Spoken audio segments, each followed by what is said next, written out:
stretches really, do you? I used to do stretching back in the day and never really found any benefits from it. And then when I talked to Greg and asked him the first time my son was stretching, he's like, well, not necessarily. You can pretty easily shut you down, and kind of changed my whole thought process and changed my world to where when I wake up in the morning, I more or less just contract muscles. You know, you think when you're waking up and people say stretching, right? You're just contracting all your muscles if you really think about what you're doing. All I do is I try to contract muscles on both sides of motion for me to function as efficiently as I can.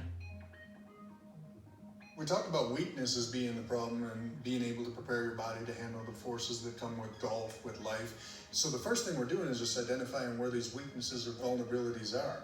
Then we actually want to strengthen from that. Now we actually want to strengthen him through these ranges of motion that we just got him stable through. So not just the end range of motion, but the whole range of motion. Whole range. Gotcha. If you think about the core, there's main movements in the core. Trunk rotation, which we saw you had a limitation and a weakness in. So we want to make sure that we're strong through spinal rotation, especially if you're going to put the torque on it. All right, let's jump in here. This is a machine that's going to give him resistance through his whole range of motion. All right. Yeah, many times we think about having a stability in our spine in neutral, but we want stability through its whole range. Symmetrical motion and symmetrical strength. Oftentimes people talk about stability in that spine neutral where there is no rotation, but you should still train in that full range of motion. If you're ever outside of neutral, you're not all of a sudden vulnerable. So these are basically reinforcement exercises. We jumpstart the muscle and improve the communication between the brain and the muscle, and then we reinforce it by adding load and strengthening the muscle.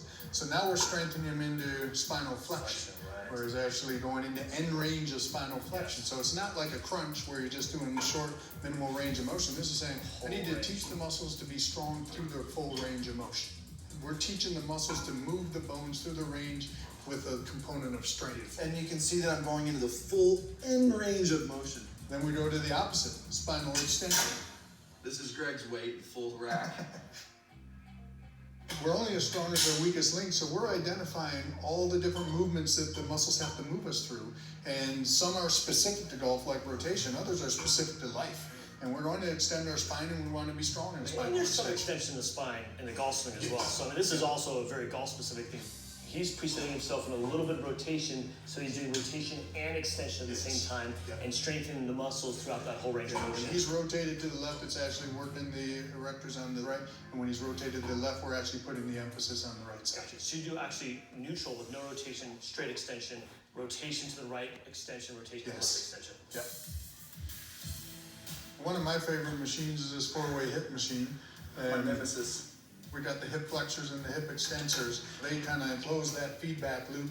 We want to be strong and stable from the hips to the thorax. So we have them do exercises for hip flexion, get the muscles activated so they can tolerate the forces, and in turn then you can strengthen the muscle. If I wasn't activated, I wouldn't be able to get to the full end range in these motions. So if you're dysfunctional when you're working out, adding more and more dysfunction to your system rather than having it be stable, functional, testing strong in range of motion, you go work out, and now you're adding proper stress to the system. When you're unstable, like we saw the weaknesses, that's when people are vulnerable. That's when you put load on the muscles and they're saying, I'm already injured, I'm already inflamed, don't put force on me. That's great.